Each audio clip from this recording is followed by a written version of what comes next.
Intro.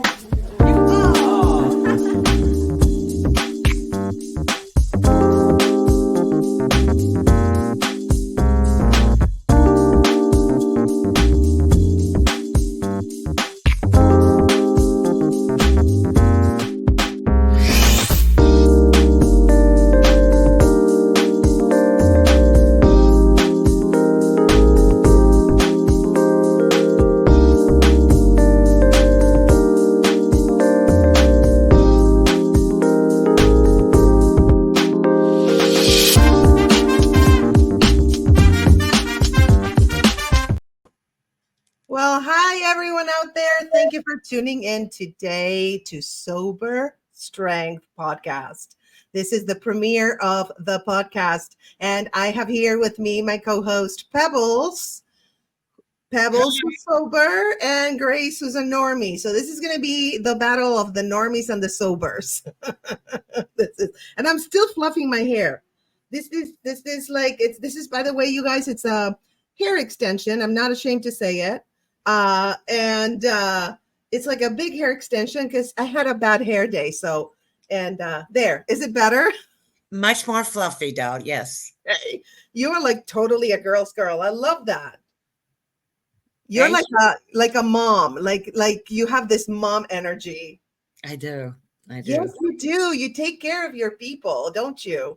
I do, doll. It's my pressure, my pleasure, my pressure. Your pressure. I know, girl. Let me tell you, I trip on my words, and not only that, but because my native language is Spanish, I sometimes sound like what's her accent? Like people can't pinpoint it. And we have, by the way, people joining us on X. Thank you guys for being here. I love my Xers because they like stay for the whole podcast. They're like super loyal, amazing, and I love them. And they make comments because people, you guys, you can make comments anytime. I can see them and I can post them and we can comment on the comments. But today we have the title of this episode is Alcoholics versus Normies. So I wanted to ask you as a normie, okay? And you can ask me questions as a sober person to a normie, okay? So we're going to kind of play that game a little bit. Do you find it challenging to be around people who are drinking, or does it not bother you at all anymore? Doesn't bother me at all. It did at the beginning, especially Right. if people did drugs around me. That bothered me more. Substances, remember. What though? The D word is substances. Because on YouTube, we have substances. Now yes. I have different kind of substance, like intellectual. Yeah, I know. It's substances. People understand. Like, yeah, they know. But it doesn't bother me at all today. I'm like so far away from it because I'm 32 years clean. Wow, 32 years. Oh my goodness. How does it feel to be sober for 32 years? Like, I can't even imagine like being cancer-free for 32 years. Like the monster is out, right? It's very freeing. Like you will be how you will feel after being away from treatment for 32 years. You will feel that freedom and sense of it's not coming back. I'm good. Yes, because I always, when you invited me to go to that AA meeting, but by the way, I loved, it really reminded me the way they were talking about cancer, because it is a disease, alcoholism and substance abuse. And I feel like a lot of people have that fear that they're going to relapse the same way that cancer survivors have the fear of reoccurrence. So there's a lot of parallels between the two, cancer and alcoholism. So it's the monster. I call it the monster. It's the fear, that monster, that not only the disease, but also the fear of having it again. Well, when you have the disease, that means you're not at ease. You're diseased. Right. Goal is to get at ease with yourself and to be comfortable in your skin. That takes a lot of practice. That's why I tell anybody that's new in recovery to bring their body to meetings, and eventually their mind will follow. Because listen, they've been getting drunk and using substance for so long that Yeah. that's what the mind knows. Now, all of a sudden, they're not doing any of that. And the body will come, and eventually, the mind will follow. And then they will be at ease and comfortable in their skin. But it takes practice, just like it took practicing drinking. It takes practice. Right. Like, okay, so there's a guy on TikTok, right? That his name is Scott Freda, by the way. If you guys want to follow him, he's great. He does reenactments of how it was when he was, addicted. And it's like insane because you get symptoms after a while, like he's shaking and, he's coughing and throwing up. And like he had liver cirrhosis and then that's why he stopped. But it's like it's so intense, the whole drinking thing. And do you have, when you drink, this is my question, because I'm like I'm a chicken when it comes to my health. So if something goes wrong, like I stop it. Like if something, like I was eating spicy food and it was really messing up my stomach, I stop it. So So how, as an addict, if yeah. something goes wrong, I want more of it. Oh, yeah, That's just what it is. yeah, he Because does. when an addict is out there, Yes. that's why I used to love really dark places, like really dark bars and really dark corners and bottom Oh, feeders, because when you feel low life, you act low life. When you feel the light of the spirit, you go to you have a relationship with the sun rather than the moon. But right. most people that do drugs or that drink or both Yes. have a relationship with the moon. I mean, meaning nighttime all the time. I Because know exactly what you mean. Yes. anything after 11 o'clock at this night is what I'm attracted to when I'm loaded. Anything not till 11 o'clock, I'm attracted to when I'm sober. That's just the way it is. Wow. Wow. That is insane, but it's true. It's true. I, as a normie, right? I did have periods when I was under a lot of stress because of a sociopathic person in my life. And I would drink like for months. I would drink like a half a bottle of wine because I loved red wine. And then I realized, wow, all of a sudden I looked in the mirror. I'm like, okay, I'm drinking 2 glasses of wine every night. I think I could become an alcoholic, or I am an alcoholic at this very moment.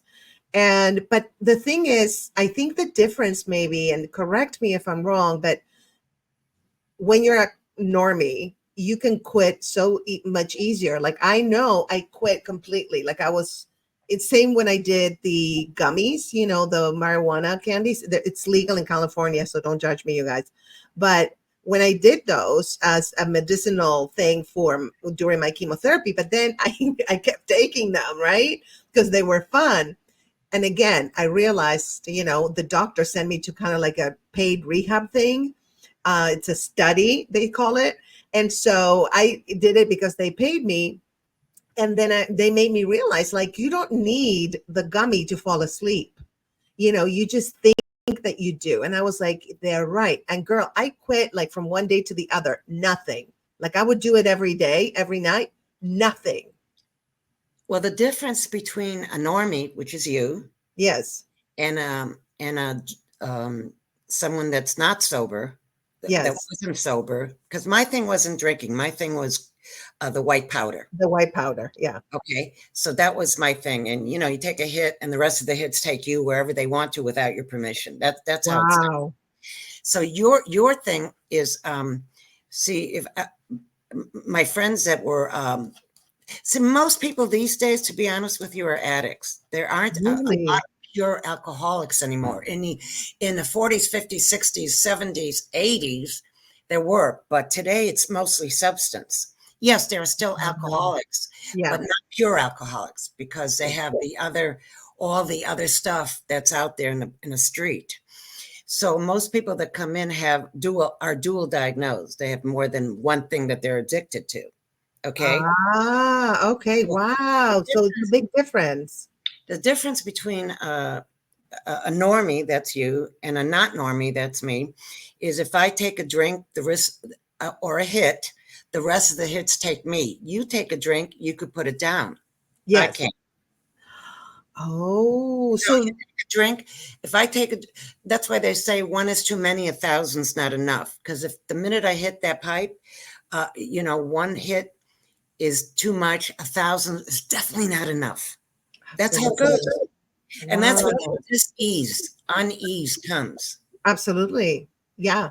Yeah. And I think that we all have moments of dis-ease, in our life. Sorry, I'm still like messing with my but like mine manifested in cancer. I'm not saying that cancer is, the root is emotional, because nobody knows what the root of cancer is. Like people that are super healthy get it, people that are emotionally stable get it, people that are not emotionally stable get it, people that eat like crap get it. So it's not, but I think that the way that it manifested for me, that dis-ease that I was going through a lot, it manifested, I tried to drink first, but then that didn't work for me because I realized what I was doing. And so my body was like not at ease. So the cancer was able to grow. Does that Right. make sense? Of course, because you had the disease of cancer.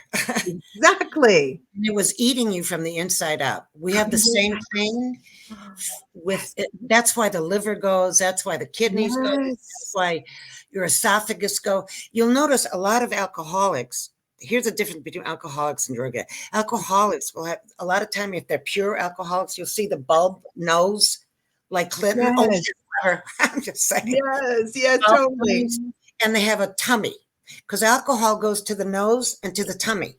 You understand? Oh, yeah. When you see somebody that's just purely alcohol, just drinks and never stops, and they don't eat very much. They have like bird legs, a big nose, and a tummy, but they're You're right. tiny, tiny, tiny everywhere else. Non-addict is tiny everywhere because they don't eat, period. They have no relationship. As a rule, we're not interested in food. We're just interested in the next hit and how we can get it. Interesting. So We never food really has, enjoy what we're doing, except at the beginning, we party. We call it party, but it's not a party. It's only a party at the very beginning. It's a right. fullness in the middle and at the end. But at the beginning, it's a party. It's a party because you're like, there's not that many consequences to your actions. And I feel maybe, and I don't know, you're the expert, you're the sober coach, and I'm asking, I'm curious about it. uh but in the beginning it's okay, but then when you start getting physical symptoms, like, you Withdrawal. know right, that's do people, even when you get that, they can't stop, right? Right. Normally, that's why if you're an alcoholic, you need to be medically detoxed, because I've sober coached a lot of people and they had to be medically detoxed because they could go into a convulsion. So I have to have a doctor, Yeah. assist. Yeah. You can't just go quit. You can't. You could have a heart attack. I quit. But that's how it's done. That's why we have a thing called treatment. And then the Exactly. treatment after that treatment, the physical treatment, is AA or CA or NA, Alcoholics Anonymous or Cocaine Anonymous or Narcotics Anonymous. Got it. Those are our treatment. You Okay. understand? Yes, For yes, yes. for life, to live life on life's terms and not go wacko, to have So, ease and comfort about but your decisions. like, okay, so I know I'm very self-aware, and of course I don't have an addictive personality, so I can spot something and be like, I got to stop this shit, right? That's it. So how does an addictive personality, somebody who has an addictive personality, seek help or realize, hey, this is just not good. It's not working out the way I thought it was going to be fun, but it's not fun anymore.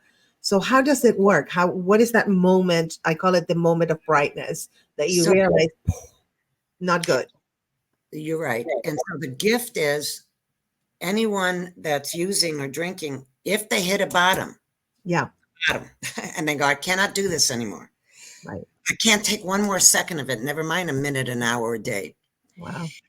Only then, when they surrender to win and they ask for help, we're at their we're at their service. I'm of service. I take people, through the steps. I help them. When I sober coach, I help them detox. I stay with them. Mostly, today I'll do today for maybe 4 hours a day, where I used to do it 24 hours a day. I'm older. It's not my thing, but I used to be with them for 30 days at a time, day and night. Wow. Can't take that anymore because, I'm older. I'm not past that. I'm just older. My body can't take watching somebody 24/7. But I will certainly, if they want me to sponsor them, I sponsor them, or I lead them to a sponsor. And I tell them, to go to meetings, 90 meetings in 90 days, and work the steps or die. Yeah. And if they don't work the steps, they will die. Because that's what happens to a lot of people. Stay alive, not die. Sorry. I'm sorry, guys. As the producer, I have to make sure YouTube community guidelines are met. So I'm sorry. And I might say the words too. So please, if I say them, be like, Grace, no. What's the word, Del? Unalive. If they don't do what I ask them to, and they're not done, they will become unalive. Yeah, I know, it's so silly, isn't it? But we have to do it. Whatever the rule is I'm happy to listen to it and go with whatever the rule is. But me too, absolutely. And some people do go out over and over and over again, and finally they have enough. They come, they listen, they start getting a life. Listen, I've helped people off of Skid Row. All right, I scraped them off of Skid Row. Got them to the room. Some of them became ambassadors, lawyers, doctors, very in the industry that you don't even know, because I don't break their end. No, of course. And it's people that you would never think of as an alcoholic or a drug addict, because they look at us as weak. But remember, it's a disease, and anybody disease. Listen, diseases don't discriminate. Cancer, substance abuse, no discrimination. Anybody can get it. And by the way, even these big timers, if they don't do as I say, I don't care about their money. I won't sober them up, because they're not my business anymore. I was told, if you're sober, you're all my business. I'll help you in any way I can. If you're not sober, you're not in my business. Absolutely. And you can help on it. And I help so many women every day. Yes. 7 days a week, every day. I've been doing it for 32 years, every day. And that's what keeps me alive and funny. And I also do comedy. So I need that energy. I need to see progress in them, not perfection, but progress. And they give me life when I see the light come back in their eyes, and they become this magnificent person, like magnificent. I love that. Yeah. So you've been helping people and not being paid, by the way. No. You do it for free. I didn't sober coach for free. I sponsor people for free. A sponsor. Okay. Sober coach is different. It's a whole different thing. There's a business of recovery, and there's recovery. Right. I have I sponsor now about 15 women, and I have sponsored about 3,000. I don't know, a lot of people. Now, most of them didn't stay sober. Really? Yeah, right. Because they say that only about 5% stay. And that's been my experience. Wait. Say that again. 5% stay sober? Yeah.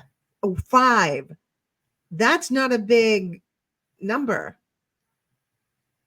Wow.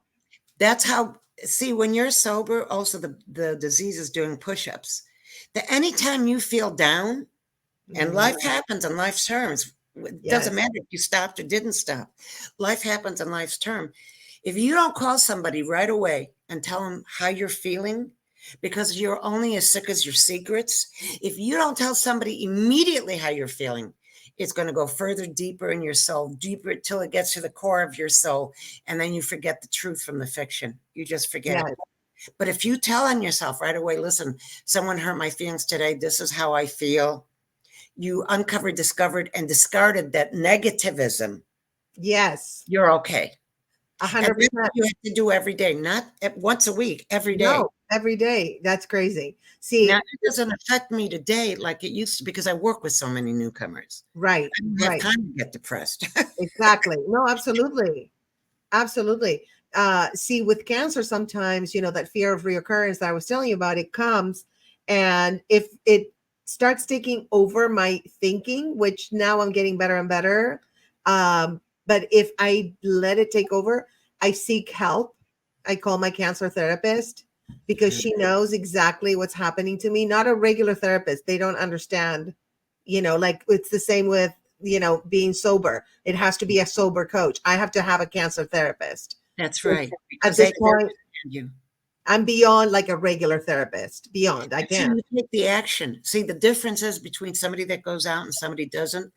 We Yeah. all think this way, but Yes. it's action into right thinking. We have to do the opposite of what our heads tell us. We have Yes. to take an opposite action, physical Yes. action, rather than listen to our thoughts. And when you tell somebody that's taking the opposite action, when we were out there, we just reacted to our thoughts. We didn't Yes. tell anybody. We just reacted to our thoughts the whole time, whether it's 20 years, 10 years, 5 years, 30 years, 50 years, whatever it is. We were reacting to our thoughts. Now, what I'm taught in the program is to take an opposite action. You can't think into right action, it's action into right thinking. Right. Into right thinking. I don't know if this helps, but like I know when I get intrusive thoughts, I talk to them. I know it sounds crazy, but I talk to them. I'm like, hey, I hear you, but you have absolutely no business in my life right now. I don't have time for you. So get away from me, and then like if it says I have fear of reoccurrence, which that is almost daily. I'm not kidding. The thought So what do crosses you your do mind. when you have that? When you have that fear, first of all, fear is FEAR, false evidence, appearing real. But Yes, your mind will tell you it's real. See, I know. how do you uncover, discover, and discard and realize it's just a thought? I Oh tell yeah, newcomers all the time, it's just a yeah, thought. You don't have yeah, to act on the thought. A million more thoughts will come in that day. absolutely. Our job is not to act on our thoughts. So what do No. you do to make that disappear? Well, That like for example, if I have fear of reoccurrence, I'm like, okay, I hear you thought, but how about I switch it? How about if I will be cancer free for the rest of my life instead of having it again? So I go back to I will be cancer free for the rest of my life. And then I go, I am cancer free. I start saying my little mantras. I am joy, I am love, I am peace, I am right. ease. I am cancer free. I am abundant. I mean, all these wonderful manifestations and affirmations that I do, shoo it away automatically. But it's especially that I am cancer free. I am perfectly healthy. I am cancer free. And then what I do is I envision white light all over my body. Like I do almost like a scan of white light all through my body. And I can scan and see places that are like maybe not doing great. I don't know. It's a weird gift that I have, like a CT scan of my soul or something. And so I just send that white light everywhere, which means I am taking care of that fear by shooing it away, switching it to a positive, i.e., I'm cancer free. And then I do a scan of my body to confirm I'm cancer free, and I send white light to every single cell in my body, healing white light. And that's how I do it. And then it goes away until the next day. Well, you were talking about what we do, and Yes. you also, because we've had a lot of conversations about this, is that today, for me, because I'm 32 years sober, so Yes. it doesn't mean that I'm not as close as a newcomer to going out, Of but course. because I have all these experiences of recovery, Yes. I have to meditate instead of medicate. So I used to have to medicate, but now I meditate. I And when love I that. meditate, instead of medicate, just remember that, you all, when you meditate, you could have a vision board, get the most expensive magazine out there and cut out the things that you want in your life. Look at that magazine and go, I would like to have this. I think I deserve this. And cut whether it's a house, a family, you know, a car, a job that you have ease and comfort and your creativity and you're able to do that, put it on your vision board and every day meditate on it and Yes. meditate, you know, look at that board and then listen to music that you love or just listen to a soundtrack that takes you to that ease and comfort and meditate on that because I say whatever you think of more, whatever you think of most during the day is your higher Yes. power. If you think mostly of your cancer, that's your higher power, my I friend. know. Yes. Whatever you think of most, and that's not natural for us, for human beings, not just sober people, normies. Whatever we think of most is the thing that's going to keep us down and out. If I think 100%. of my higher power and what I want in life, and then I do the action part, action, action, action into right thinking, I will have a very ease, a peace and ease and comfort Yeah. without really doing a whole lot. Just doing opposite action. If my mind tells me, no, no, don't go to that meeting today, or don't talk to that person today, immediately I have to talk to that person today and go to that meeting because my mind is not my friend. No, it's not. You That's know, it. it's a very dangerous neighborhood to live in my mind. Oh yeah, absolutely. And Without telling somebody what your mind is telling you. Do not go to that neighborhood without telling on yourself. yes, absolutely. No, like I always say, my mind is like a bad neighborhood. You don't want to go there because it's like it's just all these thoughts that come to you. But after my cancer experience, I learned how to spot them and not take them in and believe them with all my heart like I used to, and then get sad or whatever. Now it's like, you know what? I don't want to listen to you. It's like a person that's talking shit, right? It's like, listen, I gotta go right now. Okay, I'm busy, so I'll see you never. Kind of like that. Treat that person like that thought like a toxic person, because it Right. is a toxic thought. It's not your friend, like you said. It's definitely not. It's your enemy. And I don't think this way 24/7. That's why this talking that you and I are doing is reminding me what I have to do.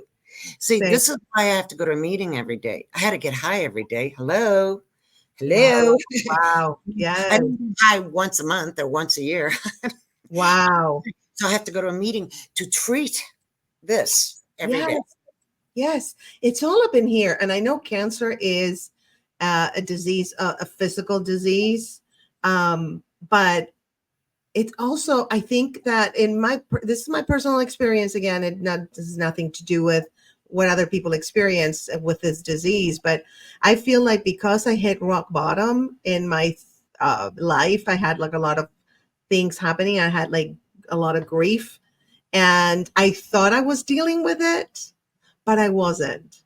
And so, in a way, my body, I think it's scientific that your body, when your emotions, when you have grief, when you have like heavy emotions, your immune system is distracted. And I don't know why that happens. There's a whole, I talk to doctors and stuff. So the immune system, quote unquote, is distracted. So it's not as vigilant as it needs to be. And that's why the cancer can go like, party and her boob. Yeah, let's grow, and that's how I feel like the emotion helped the cancer grow. And I'm not saying it caused the cancer, but it definitely helped the cancer grow.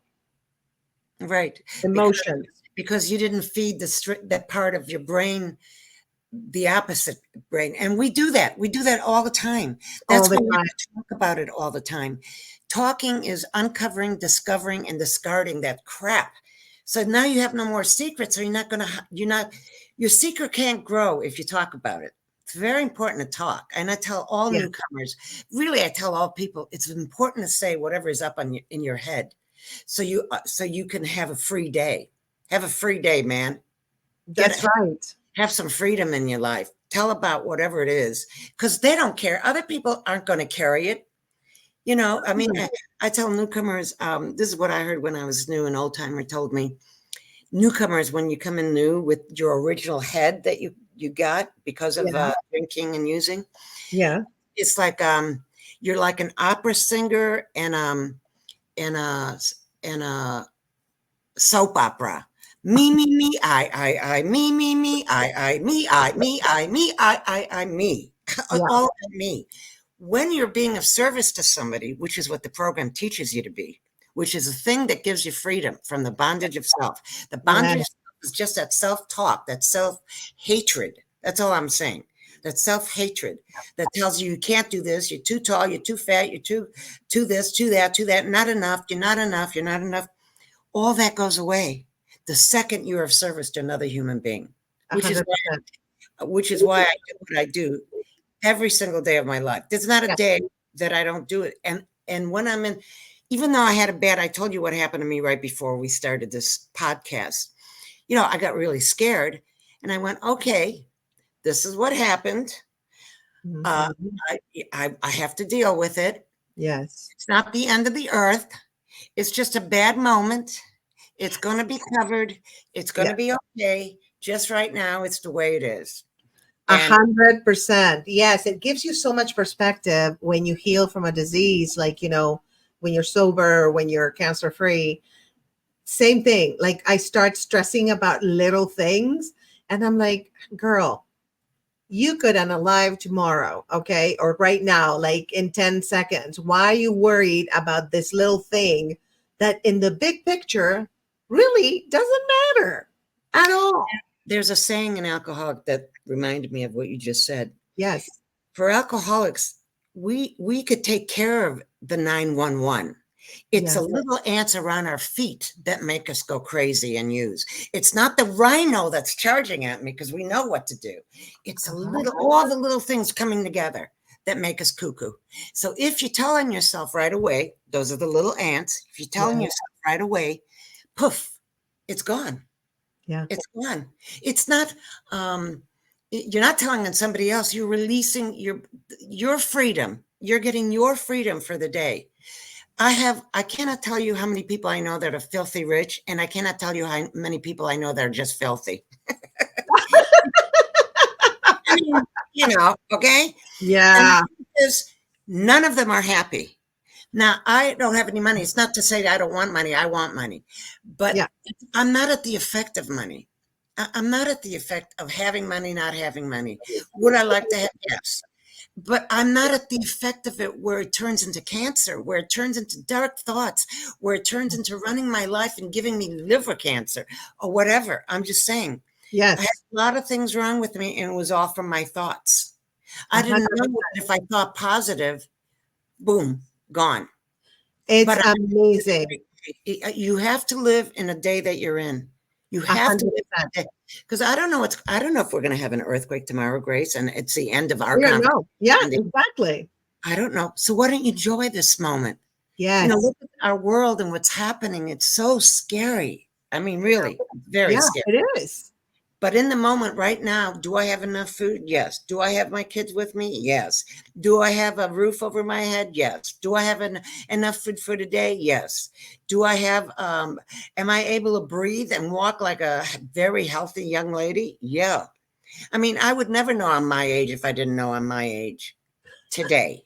Now, if I wasn't in that frame of mind, I Yeah. would be walking slower. I'd be hunchback. I'd be Yeah. all these things that make you that way. These thoughts that make you even hunch your back. You know what I'm saying? 100%. And that's another thing. There's a science called epigenetics that's actually scientific. And they say that we are conditioned, like you're saying, it reminds me of that. We're conditioned to say, hey, after a certain age, this is what's going to happen to you. And so if you think that way, and if you think, oh, I'm this old and this is what's going to happen, that's going to happen. But Prince, for example, they say that he never like celebrated birthdays and he never, like thought about how old he was. And look at him, he looked like 12 for his whole life.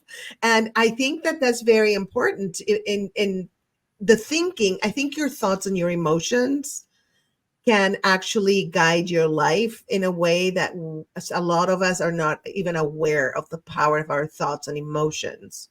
And so what you're saying is like take charge of that, and I say it, switch it. You're like, take charge, switch it, whatever it is, that negative thought that comes from our ego, because fear, I think, comes from our lower self. And the higher self, it's all about peace and gratitude and love and all that, right? And I think that by you, another point that you bring up is by helping others, which is why we're here on the planet, to love and help others, and to love and help ourselves, but also to love and help others. That purpose, which comes from a higher place in our spirits or consciousness, whatever you want to call it, I think that keeps you actually cancer free, alcohol free, it keeps you sober. I think that that's what it's all about. Life is about what is your purpose. And once you have a purpose, it's like everything changed for me when I realized my purpose. I knew it intellectually, but um now that I know in my heart that that's what I'm here, I stayed here, I lived through that experience to love and help others. I'm like, wow. By the way, we have some comments. Makes you accountable. This is a little late. I'm sorry. Hi, Kathy. I love Kathy. She's amazing. We did a top 10 with her the other day. Top 10 things. You should be on my top 10 too, Pebbles. Top 10 with Grace. And we just had a blast. She's amazing. She's an actress. She used to travel with Tim Conway, and she's incredible. And she's a teacher now. The gray area. Yeah.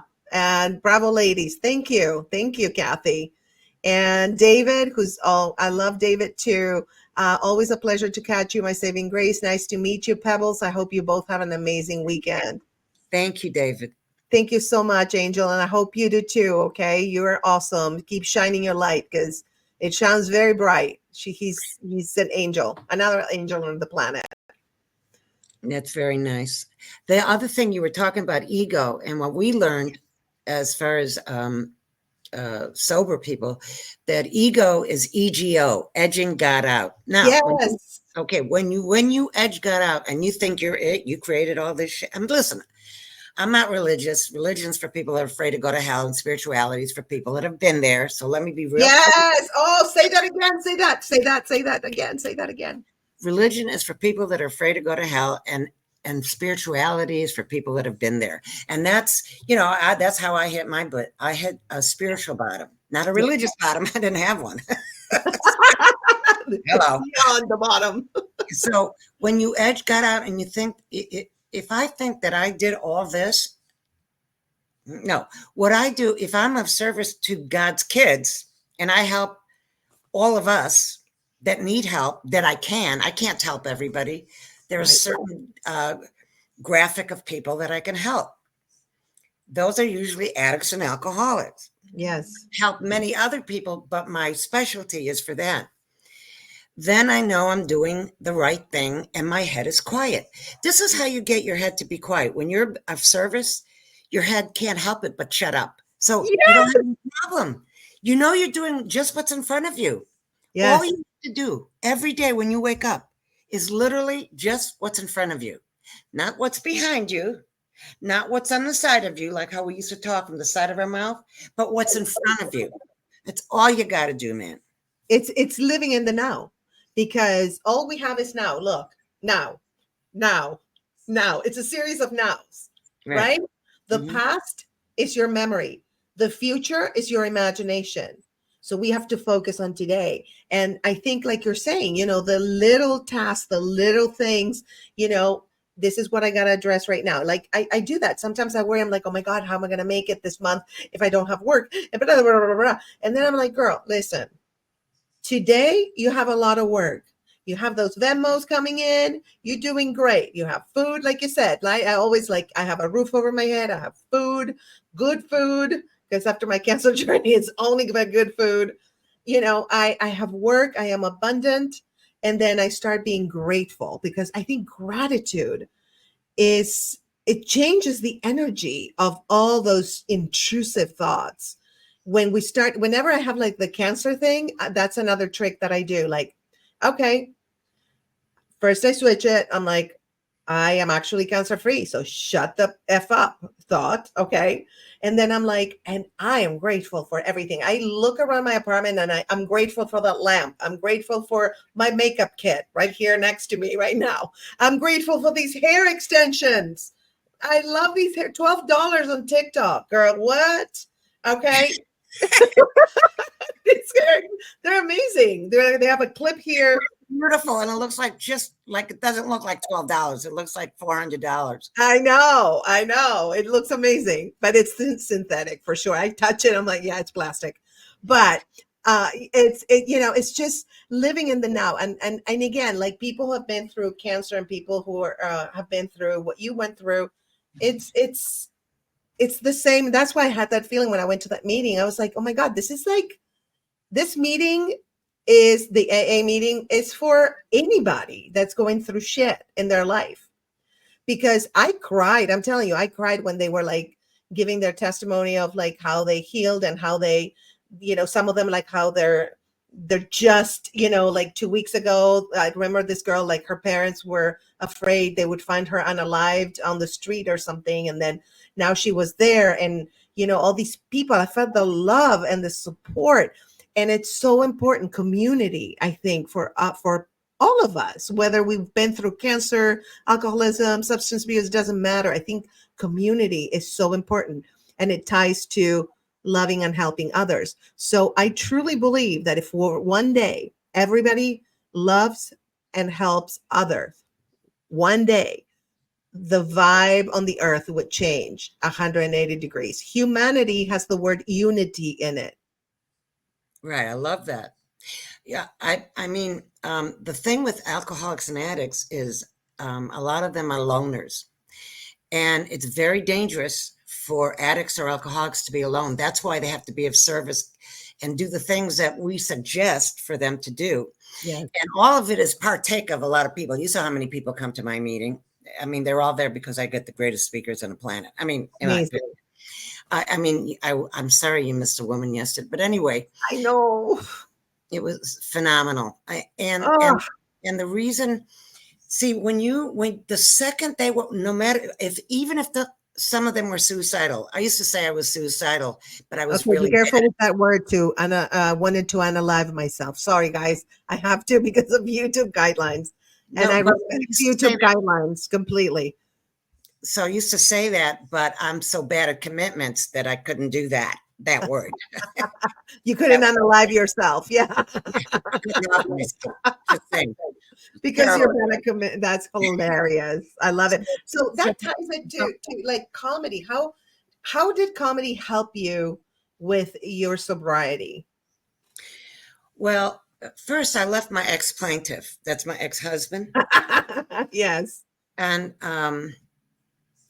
And he had a temper problem. So it was not, anyway, so I left him and I wanted something on my own because when I was married, I wasn't really allowed to have girlfriends or have a social life or anything. It was all about him. Of course. So when I left him, and people always told me, you're so funny. And I happened to have known, I was very close with my friend Debbie, and her husband managed George Carlin. Do you know who he was? Of course. I'm a comedian. I know who George Carlin is. I don't know. I mean, this is years later, so I don't know who knows who. Girl, listen, George Carlin, we all know. Everybody. Okay. So the agent who whenever my ex would get violent with me, I'd run to her house and hide there with the kids. Anyway, so. Wow. And I was very funny when I was nervous. I was just automatic. I'm just very funny. I was prior one night too. And I'll tell you that next time. But I was very nervous that particular. So I would go to Debbie's house and Jerry said to me, and Jerry was George Carlin's manager for 40, 50 years, however long, wherever he came from, wherever he started, till the very end, to the end of his, I think he had a triple bypass. I don't know. I forgot what happened to George. I mean, Carlin, George Carlin. Yeah. Because Jerry, see, J and G mixed me up because I'm from Israel. So J and G. Anyway, never mind. Because it wasn't my first language and I don't know my first language. You're preaching to the choir. My first language is Spanish, so I totally get it. And Like how your mind plays tricks on you. and my first language was Hebrew, but I don't remember anything anyway because I have Sometimers now. That's what happens as you get older. It's right before Alzheimer's. You get Sometimers. You know what I'm saying? Sometimers. Yes, honey. Am I allowed to say that? No, it's funny. Oh yeah, yeah. Oh, No, that's it. No, that's so girl. No, they're not that crazy. I don't know what they want from me or don't want from me. So, anyways, I used I to go. know. So many people told me, and including him, he said, "I tell you what, I will train you to open up for him, but you have to listen to everything I say and do." And I was real rebellious, very rebellious. I couldn't even have an orgasm unless my ex-husband told me not to. Am I allowed to say that? No. I'm just saying, because I was very rebellious. That's why I was an addict. So the minute Jerry said to me, you have to do what I tell you to do in order to prepare. And he told me you have to listen to opera. What? Okay. I'm not an intellectual. I'm not listening to opera. Are you out of your mind? Yeah. So anyway, so I didn't. But somewhere Jerry planted a seed in my head. And when I left my ex-plaintiff and I came back from Oregon, someone had dared me at the Improv to go on stage. I'd never been on stage before. I never even thought about it because I never thought about myself and what I wanted, just what he wanted, so the house would be at peace. That's how I thought. I never thought about anything I wanted. I kind of dreamed about just getting away from him, but I didn't know what I wanted to do. Yeah, yeah. So anyway, someone on a dare told me, "I dare you to go up tonight." It was my cousins. They were visiting me from Canada. I love them. Yeah. I went up and I killed. The No, next be careful. Be careful. I unalived. Oh, I unalived. Unalived. Unalived. Okay, I unalived. I murdered. I know. Are you allowed to say murdered? No. Okay. I didn't do that either. Sorry. I did not make the rules, girl. I barely know the rules anyway. I barely. So I unalived. Yes. And I got addicted to comedy immediately. Right. Because of the energy from the audience. It was the first time I didn't have to do much to be liked. Right. With him, I had to do everything and nothing was good enough. And here are these strangers. And I fell in love with strangers. I didn't want to know anybody. I fell in love with only strangers. For real. For real. Wow. What happened is the next 300 sets that I did, no, ma'am, not good. And you know how you got to create something, because if the first time you do it, you get addicted to it because you get this. But then afterwards, it's this, fighting. Oh, yeah. So finally, and a lot of times I couldn't remember any of my lines except for the powder lines. You know what I mean? Yes, the white powder. Yes.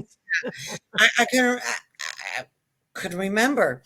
So eventually, when I stopped doing the powder, I became really good at my set up, punchline, set up, punchline, because that was in me the whole time. I just didn't know it was called stand-up. I just didn't know. Because a lot of people are very funny off stage. You get them up there, they suck a duck. They suck. I know. Yeah? Yeah, totally. Oh, are you allowed to suck a duck? Yeah, I don't know that much, but I think you're right. Anyway, they're not that great. I don't know what Yes. And the problem is I only know English. I don't remember Hebrew. If I could remember Hebrew, I would say I don't remember anything. So the problem with a lot of people these days, because of technology, they do it on whatever, Twitter, Twik, I don't know, those things, all those social things that we get to do. But in front of a live audience, they can't. Yeah. Unkill me. Oh, what's the word? Unalive me. Unalive me. Analyze me and unalive me. Yeah. No, it's I get it.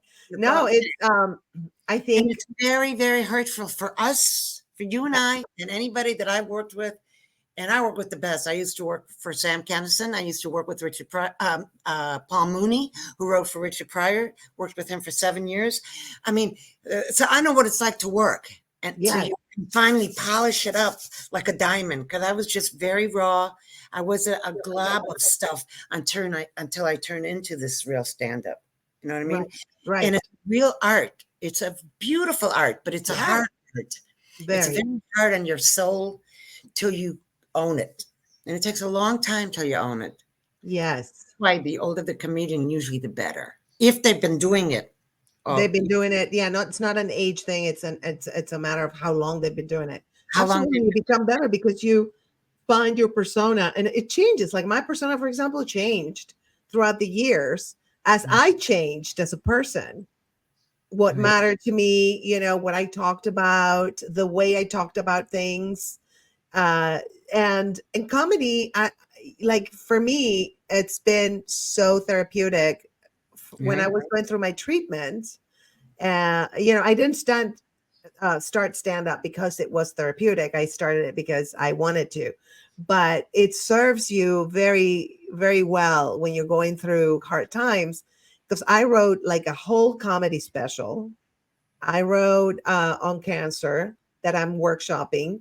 I wrote right now, I think I wrote like after my cancer, like 4 books that, and the reason I write a lot is because stand up forces you to write a lot. So we become natural writers expressing things. So, but definitely writing, especially comedy or books with a sense of humor about what I was going through has helped me so much. It really changed that negativity, that negative thought, those negative thoughts that would try to grab me.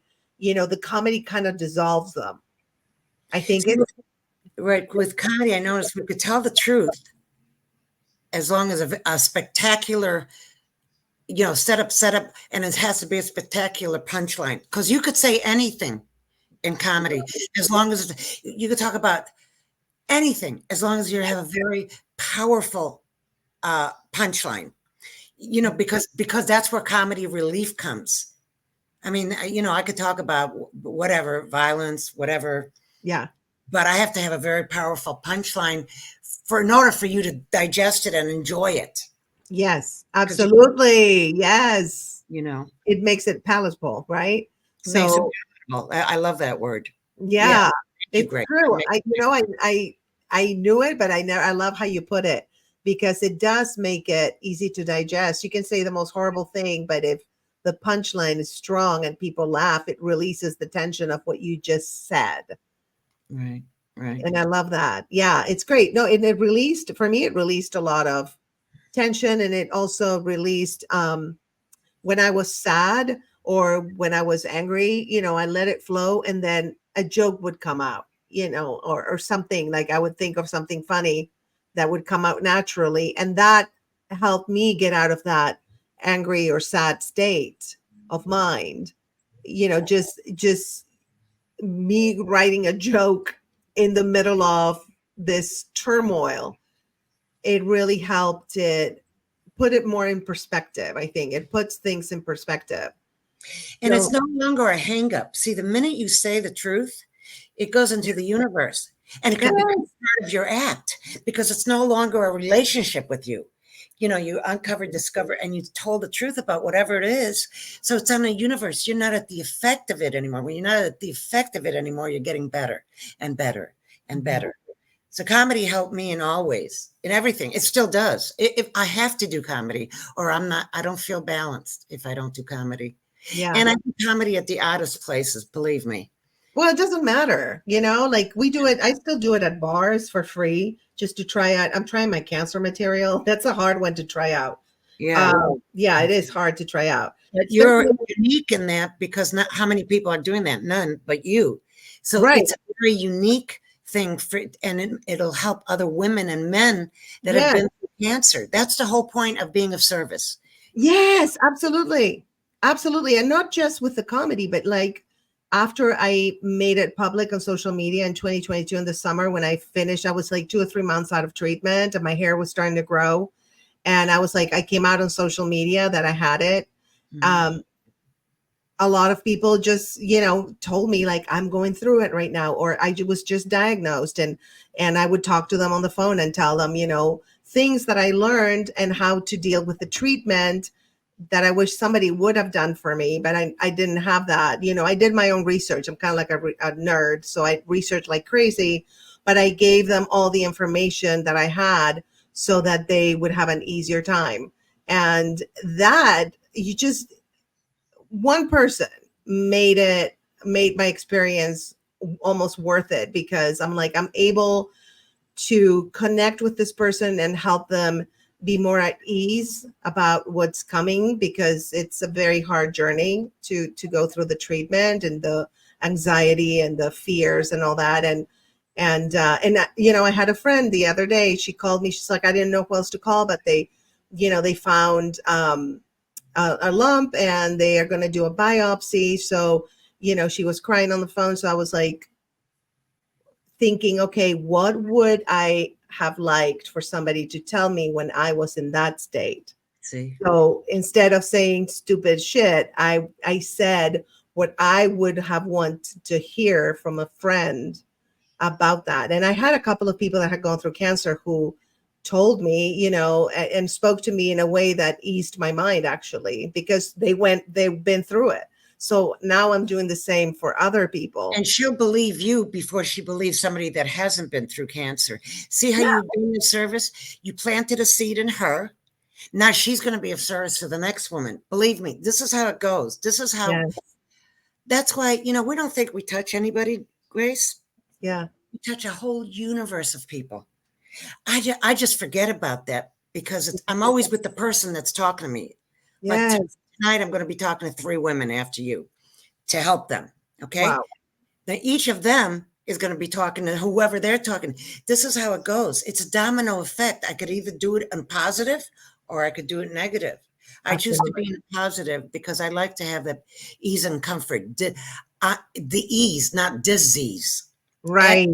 I like to be at ease, not a disease. And it all depends on my mind. Just because I'm not using doesn't mean I don't have the disease mind. Absolutely. I don't treat it. Treating it is by being of service to another human being, period. In this 100%. And I remember when after that meeting, we went to eat at that place that was so yummy.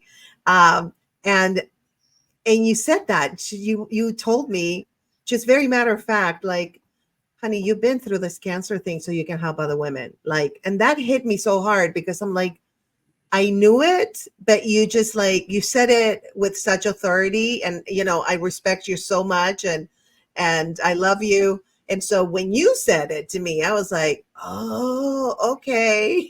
Like I almost, it gave a whole different dimension to what I already knew. I don't know if that makes sense. Yes, that's why you had it. First of all, I know this sounds weird. I know. No, it doesn't. I became a drug addict so I can help other people, other drug addicts. Listen, I Be know. alive instead of unalive. I want to help live instead of not live. Okay. Yes. The reason that you got cancer is because you have a great way of communicating with people, and they caught it, so you could carry the message. You don't. I live because of that, because I'm supposed. This is what I came to the earth to do. That's and I know it sounds grandiose, but it's not. I almost feel like before cancer, it was a preparation. Like I learned all these skills, like I learned comedy. I teach swimming, so I do, I tutor kids. I've done so many things. I'm an entrepreneur, I have all these podcasts and everything. But after, it was just like a whole different dimension. It's like a before and after. After, it was like, oh, I am here to love and help others. Like it hit me, and you made it more specific, which I knew in my head, but you just put it out there, and I was like, oh, and not just people with cancer, because like you helped somebody like me who went through cancer by saying one thing, matter of fact, like, because it's what you say and it's so ingrained in you. And it's what happens when you have a clear mind. You could help the whole universe if you come from the right place with no manipulation. Yes. If you come from a manipulation place, which is what alcoholics and addicts do when they're using, because they have to manipulate the next and the next and the next. They're not going to go, hi, I honestly need something. Right. They're not going to need a drug addict and go, pardon me, sir, could you spare? You'll never hear the powder people saying, "Do I look fat in this?" No, because I don't. You know what I'm saying? I'm just saying. Totally. Yes. Anyway, yeah, yeah. But Totally. but you have all that to carry the message to the Mhm. person that's suffering, probably mostly women that Yes. have been through the breast hurt Yes. of having cancer, and how Absolutely. wild it is, and how the treatment is so hard on you, and how to you get that gray face when you're going through that, and no Girl. energy. And Girl. no, I mean, it's a whole different level of just surviving rather than living for quite a while Absolutely. before you get to live again. Yeah. Absolutely. And you literally looked at yourself in the mirror and you are faced literally with your own mortality because the treatment is unaliving the cancer cells and unaliving the healthy cells. So, yes, you look gray, dark circles, bald. You're like completely exhausted. And I felt like a 93-year-old alien. That's how I felt.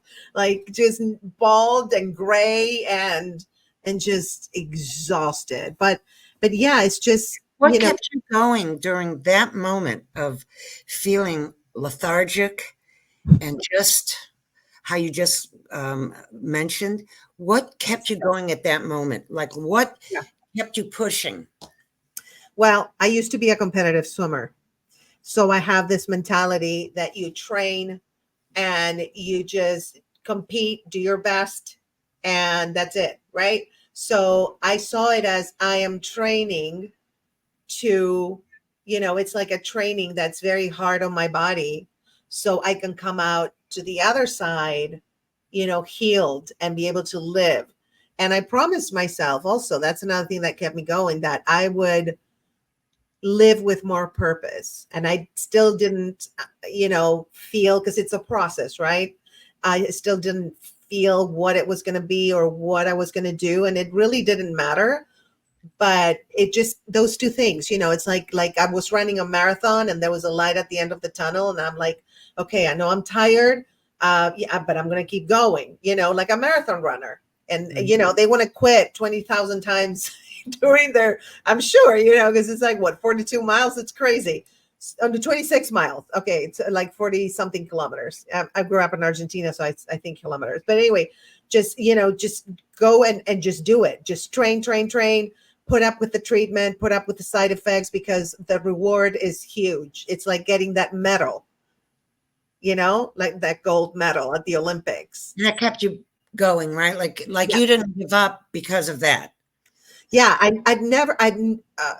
don't recall at any point during the treatment, like, I really want to go, like, I want to unalive or whatever. No, it was the opposite. Like, I thought, I want to live. yeah, I want to live. I want to live. I want to live. I want to, just, I want my life back. I want to be able to do the simple things. Like I would, after the treatment, I couldn't drive. Of course, during the treatment, I barely could drive. I was so exhausted. And one day I remember the first time I drove myself to the beach, I was crying. Like, I can drive myself to the beach. Like the simple things that we take for granted that I was able to do again. I would cry. I was so happy that I was able to, that I made it through. And after the treatment, after the last radiation, because I did surgery, chemo, radiation in that order. After the last radiation treatment, I came home and I started crying because I was like, I made it. Like all of a sudden I realized I made it. Like I didn't know if I was going to make it. I made it. I mean, I just started saying, I made it. I made it. And I was crying. I was so happy. So it was that desire to live. And when I got to the other side, I was just, the happiness was just, I can't even describe it. Just, I remember when I just stopped doing drugs. This reminds me. I remember going to a grocery store and seeing all those choices. Is that somebody talking to you? no. This is just, I'm just putting up, don't worry. I'm putting up some of the comments. Okay, so when I first walked into a grocery store and I couldn't, when I was obviously out there, I couldn't stand bright lights. They Ooh, really hurt my eyes. And so yeah. when first time I walked into a grocery store and I saw all those colors of vegetables and fruit and canned, and meat and poultry and fish, I was so, I felt like rich. I didn't have, I Yeah, just had no, money for one little thing, but yeah. I hadn't been like doing anything normal, like a normie, Yes. long, that it felt like what you just described. Yeah. Like Like almost like a child, like a kid I, experiencing things for the first time. colors for the first time. Like I used to want to kill the birds. You know, the birds that wake you up in the Unalive, unalive. we used to unalive birds. What? A Wait. what? You used to unalive birds? No, I used to want to unalive them because they bugged me. They woke me up because I just fell asleep around 5 or 6 in the morning because I was up. Oh, wow. But when I got sober, I fell in love with their little tweets. And it was tweets, not like, what's his name? What's his name? The guy that's, anyway, not the tweet guy, but little birdie. Oh, Elon Musk. Yeah, not him. Oh, Yeah. I wouldn't have woken up to him, but the birds. Yes. Yes. It was so beautiful to me. And the roses were really red and pink and yellow and blue. I hadn't seen Wow. that in a long time. It was just a whole different universe. It is a whole different universe. It's almost, I feel like I woke up from a nightmare and I just woke up almost in another dimension where everything is prettier and it feels better and and I appreciate it more and just have new eyes to look at things. I think these experiences like what we've been through are just so life changing that you're never able to be the same person again. Like your old self, you might as well, like the day I got diagnosed, I said, bye bye, old self. I will see you never. You're in the past now. Right, right. Yeah. We're very blessed that we have a chance to live two lives. Yes. Most people don't even have a chance to live one really good life. Yes. Oh So my God. I we love got to do whatever our instinct, our mad instinct, not the good instinct, had Yeah. us do. And then when you get kind of finally you pause, you think about things before reacting, which is what we're taught to do, to Yes. to listen to what they said. Don't react to it. It's their stuff and not your stuff. Right. Just allow them to be them. Yes. You don't have to be at the effect of them, and keep going. Life is just so different, so Yes. peaceful, so great, because really, most people that are really pissed, I have nothing to do with their story. No, no, absolutely. Or from something triggered them. I just happen to be there at the Yes. time. Yes, And that's why absolutely. it's important to do a thing. We have a thing called you got to do an amends. So you don't carry all that stuff. Ah, And if you don't do an amends, you will never be free of who you said something kind of crappy to. You yeah. And that's where girls become women and boys become men.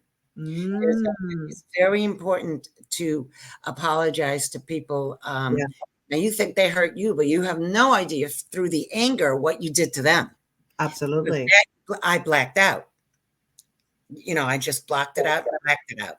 Wow. So Wow. when you say, like, I'm sorry for the wrong I did you, how can I right my wrong? You have to let them tell you what you need to do. Yeah.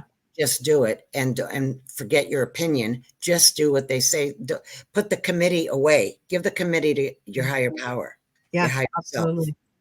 Absolutely. But I love the fact that you said it's like living life for the second time because I felt like that too. It's almost like it's life before and after cancer, BC and AC. And this is a whole different life. And it's not because it's different on what I do, but it's because why I do it that has changed. Right. And that is what, again, like you said, the peace, the joy that just comes naturally. And also the strength to be able to fight those intrusive thoughts, not fight them, but just shoo them away. I cuss them out sometimes. Literally cuss them Or out. ignore them, right? If you can, ignore them or tell somebody, this is what I'm feeling right now. And what it does is it puts it in the universe. It's no longer in your brain talking to you. Yes, only to you, because it feels like it's only talking to you, No, right? everybody has that. But Of course. everybody has that. It's to what extent we fertilize it. You see, by talking to it, you make it grow. By Right. telling on it, you let it go. Yes, absolutely. Oh no, don't entertain. It's like entertaining toxic people. It's the And same I've thing. done that all my whole life. Yeah. All I had to do was unlearn everything I learned. Yes. Yes, pretty much, right? So I got a new set of blueprints, and now I go by these blueprints, not the old set of blueprints. Yes. And of course, my parents were the best, and they did the best they could with what they had, Yeah. and they did good. I was a problem child. I was very reactive. My Mhm. poor parents. Anyway, they did the best they could. They didn't know some things. They knew a lot of things that I still don't know, and they made a big difference in the world.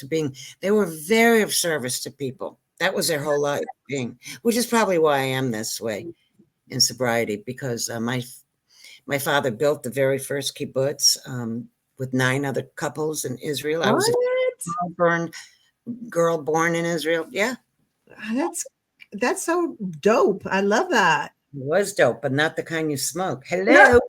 It was dope Yeah. because that's what they do in Alcoholics Anonymous. You have to be of service. They had to be of service to the land, or we wouldn't have food. And everybody took turns, in the combine to cultivate the land, to milk the cows, to grow the vegetables, to watch the children. Everybody took turns for a month in each thing until they rotated everybody. So nobody gets a resentment because everybody had to take turns. That's exactly what we do in AA. Love that. Love that. And do you see people change their lives like you did, most of them, or like you said, a lot of people relapse and only 5% Well, stay? them I don't see, but the people that stay, that make a difference, that help another 100 or 20,000 people before they drop dead, uh, Amazing. drop alive, whatever. Before they Yeah. drop alive. I say big, big, big, big, big, big, gigantic. Like I told you, I scrape people off the sidewalk of Skid Row, and that particular person became an ambassador. So yes, I do see huge. One of my girls is a entertainment lawyer. I mean, I see big, big, big things, and they're not just out there; they're way up there. They're like, yeah, yeah. That's so cool. Yeah, this guy, like, it's on TikTok, and I mean, his algorithm. I think when I started doing the sober strength, like designing everything and talking to you about it, TikTok picked up on it. It started sending me this guy, and Well, he used. it's a 12. Are we supposed to do an hour? Oh, we can go as long as we want. We have solid people staying, like they're not leaving. Oh, Like, okay. No, I'm staying. yeah, no, we can I talk want to for. forget Yeah. about the book that I'm going to write. I wanted you to remind you anyway. Yeah, no, we'll talk about that. She's gonna write a book, and I'm gonna help her with certain little tricks. That's all I'm gonna Yeah. say. And so no, we can actually stay until whatever time, and we have a lot of people on X and on YouTube and on Twitch. So I LinkedIn apparently because Kathy is coming from LinkedIn. So yeah, we have like a lot of people because I do these lives a lot, and so a lot of people tune in if they like, they like me, and they like the topic or whatever it is. It's Do good. they ask questions? Do they ask questions or comments? Yeah, the comments that I put up, those were from like people that are watching live.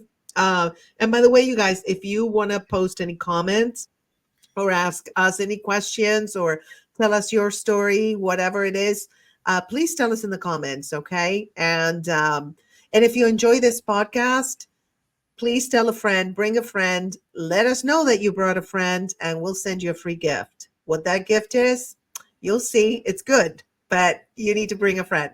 So let us know. We're going to do this once a month, and it's going to be, and I don't think anybody's done sober versus normie. I don't think anybody has done that. And No, so, I love it. I love it yeah, because if sober moms and dads and aunts and uncles and grandma and grandpas understood the mind of an alcoholic, of an addict, then a communication, you wouldn't have to suffer as long. And yes, I'm here to help clean talk, clear your mind of what's up with them, how they really think. They're not doing this against you. They're doing it anyway. There's a lot to learn No, on both totally. sides. Yeah, because I understand because I had people that had substance abuse issues in my family, and it feels personal, but it's not. It's their problem. They Their have disease. yeah. It's their disease. See, if people looked at alcoholism and drug addiction as a disease, Yes, have a lot better understanding and not be so hurt personally, thinking that they're doing it to them. These folks at the time cannot help it. At the time, yeah, did they have the first choice to get loaded? Yeah, but after they didn't know. See, some people, normies can get loaded and then put it away. just completely. Yeah, Addicts get loaded and the rest of the loads take them wherever they want it. They whatever. can't. Yeah, I And hear this is you. what I have to train, hopefully open up your minds to understand that of a mind of an addict, which is my Absolutely, mind. absolutely. So, what would be your message to normies like me who want to support their sober friends or family? Well, what's the question? What would be your message to normies like me who want to support their sober friends or their sober family members? So if someone that's using or someone that's not using, you have to be clear with me. Someone Not that sober, sober. well, Like somebody who's not using like anymore. Like how, let's say I have a sister who is sober now. How can I support her? okay, by reminding her to go to meetings and that you're proud of her for going to meetings. Okay. Because this is, I did one night, I did comedy at this little theater, and it was all about my using days and my recovery days. Okay. And a woman at the end of the show came up to me who's a normie and Yes. said, I understand that you got sober from your stand up.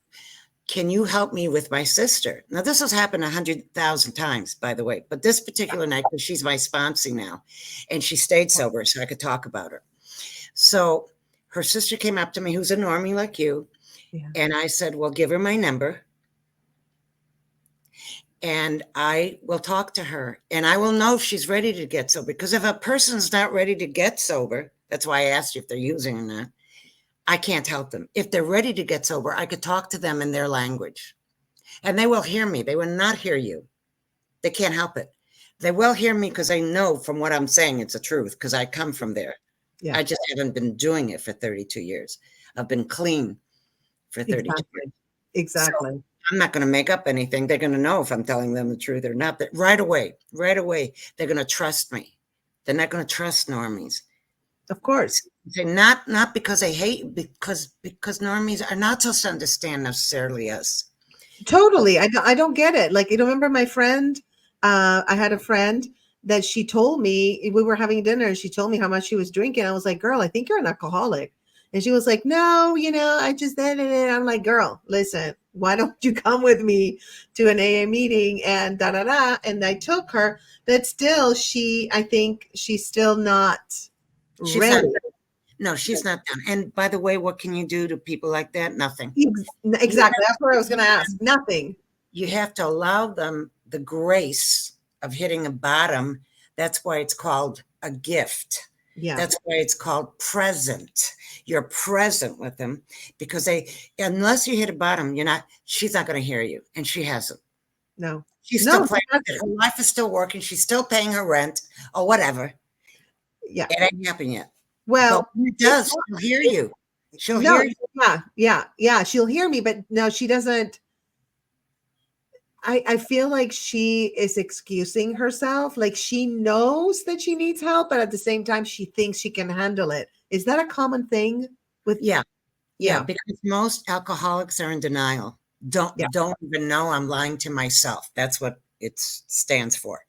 They don't know. They think their life is still working. They just had a bad day. They don't realize it's a bad life. They really just think it was just a bad day when they got in a car accident, went to jail, ran over somebody. I just had a bad night. And some people never know. And a lot of people get it in jail. So Wow. jail is a gift, by the way. Absolutely. Everything that turns us around to change our ways so that we can live a better life for us and a life that serves others is a gift. I spoke on a lot of jail panels, Hmm. and I could tell the ones that were done actually listened to they were hanging on to every single word I was saying. The Wow. ones that just went there to get that free time to get away from the other people, you know, the chewing gum, the looking this way, that way. I mean, I knew it didn't matter to me. My Mhm. my my job is to carry the message, not to carry the addict. My job is to carry the message, not to carry the alcoholic. If the alcoholic hears me, we got something going. Yes. If the alcoholic doesn't hear me, she or he are none of my business. They're none of your business if they don't want to. This young lady that you brought to me, she's Yeah. not my business until she wants to get sober, and then she'll be all my business. 100%. Yeah. Yeah. It kind of, I feel almost fake because when I talk to her, because I know what she needs and there's nothing I can do. And I have to pretend that everything is okay, but I know it's not okay. So, Okay, here's something that might help you. This girl that's still using, that's your buddy, right? And you love yeah, her. You love yes, to see her get her stuff together, right? yes, You could suggest to her, it's very uncomfortable for me to be around you or to talk to you when I can see very clearly you're killing yourself slowly but surely. yeah, So therefore, I have to have a boundary. You, Grace, have to have a boundary where I cannot talk to you anymore. I cannot watch my friend kill herself anymore. unalive, unalive, unalive. I cannot watch yourself unalive yourself Yeah, anymore. When you watch yourself unalive, I cannot have that in my life. When you're yeah, done, I'm here for you.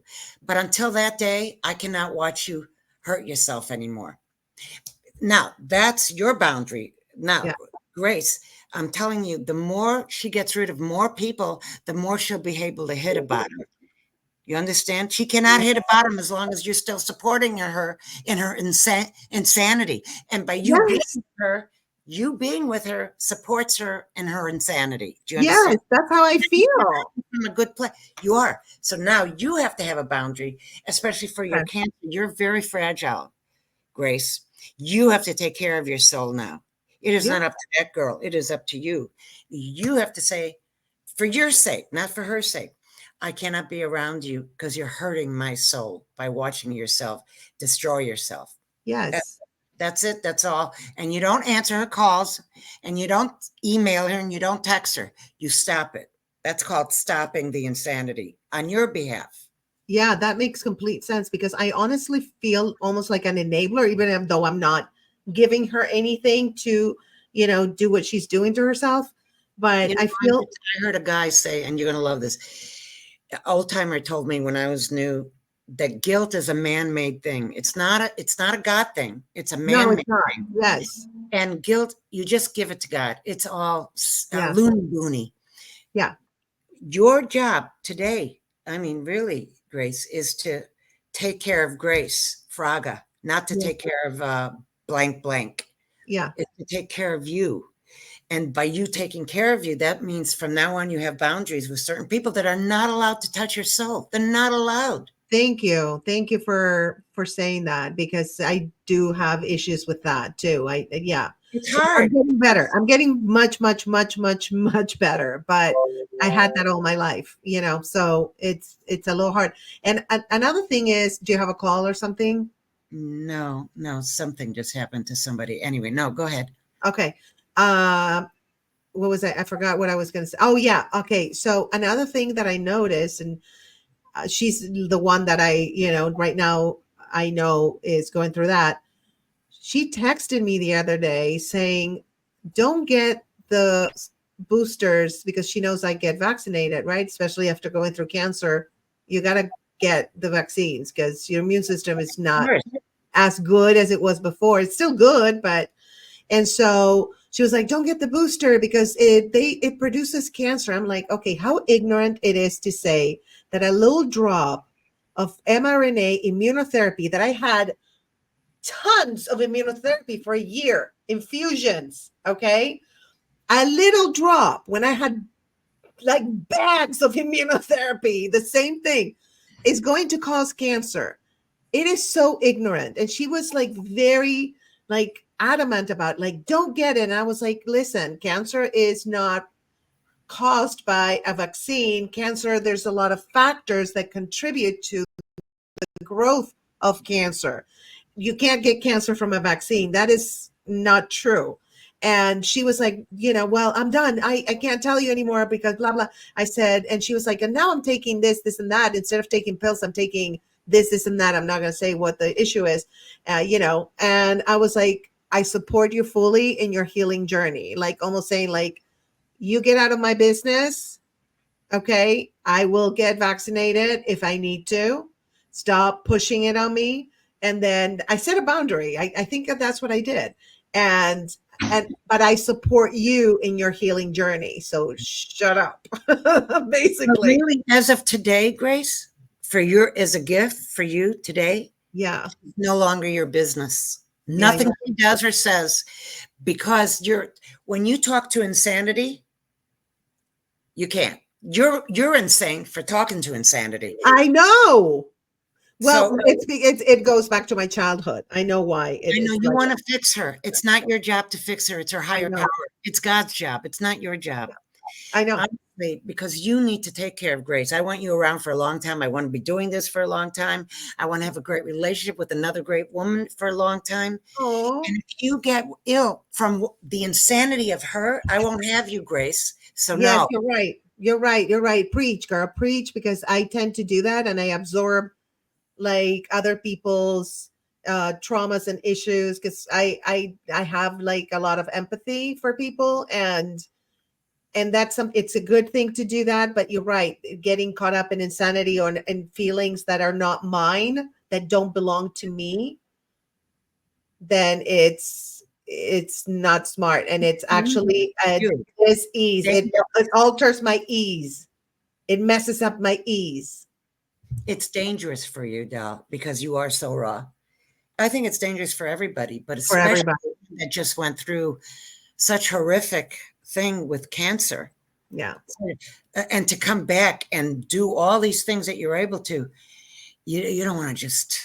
No. That's why anybody like her, anybody, man, woman, child, uncle, aunt, anybody that brings poison, toxic poison into your life is not welcome.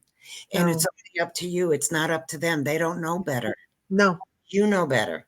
Yes, absolutely. And you're right. It's that desire to help others that has to have some boundary, where if helping others is not helping you, then it's being toxic to you, then you can't help that person. Right. So that should be like my parameter. If something is toxic. That's why it came up today. That's why it came up today, because you needed to hear this. Thank you. You are an angel. I love you. I love you too, Dolly. Am I doing this right? I'm always afraid. No, yeah, I know. Me too. I'm always afraid to do it wrong. I think this is the way to. Yeah, this is it. I'm afraid I'll do a sign of a kidney. I mean, everything wrong that I do. I know. Do an Illuminati sign or something. Like Beyonce.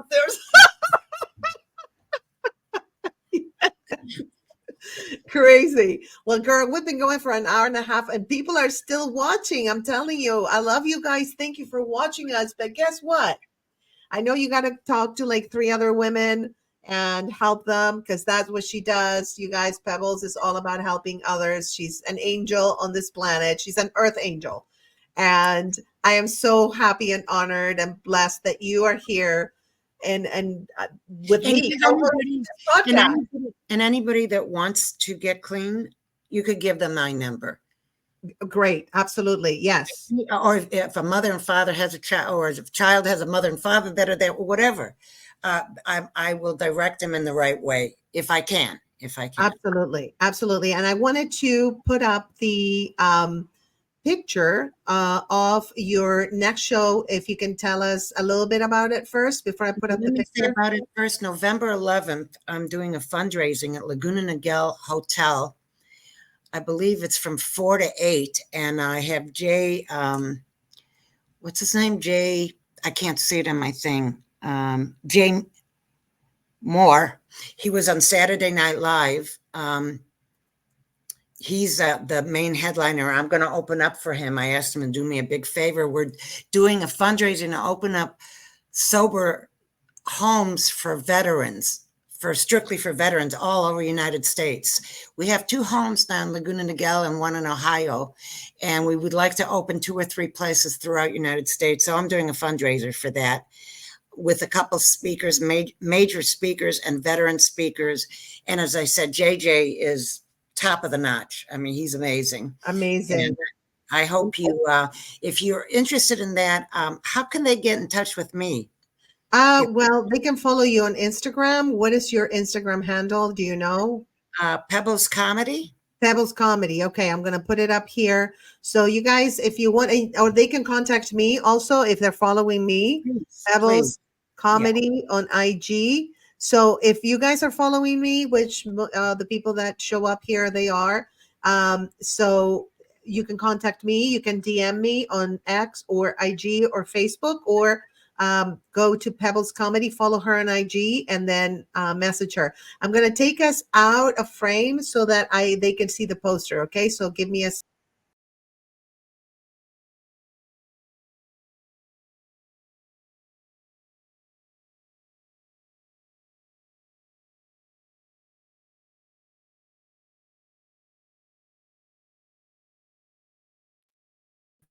Okay, cool. So it says, Grace, to stream this into your audience. I don't know how do I do that? What? It says stream this to your audience. Oh, no worries about that. We're going to do that next time. Don't worry. Don't worry. I know you're looking at during the break. You were looking at all the buttons. Yeah. Don't worry. I got you, girl. I'm the nerd. You don't have to worry about anything. I got you. Are we done? Are they? I think we're done. No, but we're still live. They still can hear us, and they know. Yeah. Yes. But I think that we should actually, why don't we book the next live so that people know, we can let them know when we're going to go live again next month. So maybe, let's see, we're not going to do the weekend of Thanksgiving. No, we're not going to do that. So maybe the week after, like, how about December 6th? let me just make sure I'm not booked to do Yeah, that. make sure you're not booked. So you guys, we're giving you the booking of our next podcast live so you can tune in. It's always at 7 p.m. Pacific time, 10 p.m. Eastern time. And we might have some guests. Maybe I might have a guest that wants to come on, and Pebbles has probably a million guests that can come on. So we're going to probably invite other people to join us at the podcast, and they can tell their story, and, we can all. November 6th, did you say? December 6th. Oh, okay. Hold on. In the wrong month. As usual, the wrong month. Oh my I God. hear you. Let me just make sure. So we're booking it now, you guys. Okay, while she does that, I'm going to put up a little blurb on one of my books that I think you guys could have a lot of fun with. Or actually, let me put the one about my cancer journey and how to bring joy and transformation into your life. So I'm just going to put that and play it, and then we'll be back. Life hit me with a storm I never saw coming. Stage 3 breast cancer. But let me tell you something. When the storm passes, something beautiful can emerge. I know because I lived it. Get this off my chest. It's my story of transformation. It's about finding peace, joy, and positivity in the middle of the hardest battle of my life. This book is for anyone who's ever felt overwhelmed by life's challenges, especially when it comes to your health. It's not just another cancer memoir. It's a guide to reclaiming your life, your joy, and your power. When I was going through cancer treatment, I made a choice to laugh through the chaos, to surround myself with love, and to embrace every single day with gratitude. I want to share that with you. Get This Off My Chest is about shifting your mindset, flipping the script, and learning to find light in the darkest moments. Because I believe that transformation is beautiful, and every challenge, no matter how hard, is an opportunity to rediscover yourself. So whether you're fighting your own battle or supporting someone you love, this book is for you. It's for the warriors, the survivors, and anyone ready to live life with joy, strength, and a whole lot of humor. Get your copy of Get This Off My Chest. It's available on my online shop, www.thestateofgraceshop.com. Your journey to healing starts now. All right. So that was the little blurb for my book. That's awesome. I Thank mean, you. you're done, Grace. Thank you. Thank you. I do my own promo thingies. I do my own videos and all that. I do everything. I designed the thumbnails. I designed the backdrops. I designed the flyers. I designed everything. Crazy. Are we still on? We're still on. Yes, we're still on. Say hi to Leslie in Chicago. I love you, doll. Oh, Leslie. Oh, where she might be tuning in from X or YouTube or Instagram. Yeah. So anyway, we were talking about our next podcast, Sober Strength. Are you available December 6th? Yes. Okay, so let's book it. So guys, our next podcast is going to be on December 6th, and we might have, we're going to discuss having some guests, maybe one guest that we can invite, but it's always Pebbles and myself talking, and then the guest might come on. And then what I usually do with my podcast, that's a format that people really enjoy, my fans and my followers enjoy, is, we invite the guest, you and I talk to the guest, and then for like 30-45 minutes, and then the rest of the time we do what I call an after party, but it's like you and I just talking, and interacting with the audience and all of that. So it's kind of like doing stand up, but virtually. Okay. It really is. Sounds good. All right. So I want to thank everyone that was watching, and I want to thank everyone that supported Grace. And it's nice to meet all of you. And please keep supporting Grace and me now. And I would be very, very happy to accept that gift if you keep supporting us, even if you don't, whatever. no, I mean, let me tell you, if you put value out there and people feel like they're not only resonating with the content, with what we're saying, but we are also adding value to their life, they're actually adding value to our life too, because they're allowing us to interact with them and to give them the experience, the knowledge and the wisdom that we have gained from our pain. So, and a lot of times, the audience tells the story through the comments, and they tell us our story, and it's also very touching, and they help us. It's all about helping each other, right? That's what it's all about. So this is what I'm confused about. Is this live, or are they going to ask you questions? No, honey, this is live. Okay, you guys, Pebbles is not a nerd like me. Okay, so this is live right now. People, did you? I didn't see any comments. That's what I'm asking. No, because the comments are the ones that I put up. I already put them up. The ones that they show at the bottom, those are the comments that people are. And I'm going to address this one. Diggs, by the way, 7A, what's up? What's up? Thank you for tuning in. He's joining us from Twitch. So see, he is watching us live right now. That's why he's commenting. So anyway, you guys, we're going to be back December 6th at 7 p.m. Pacific time, 10 p.m. Eastern time.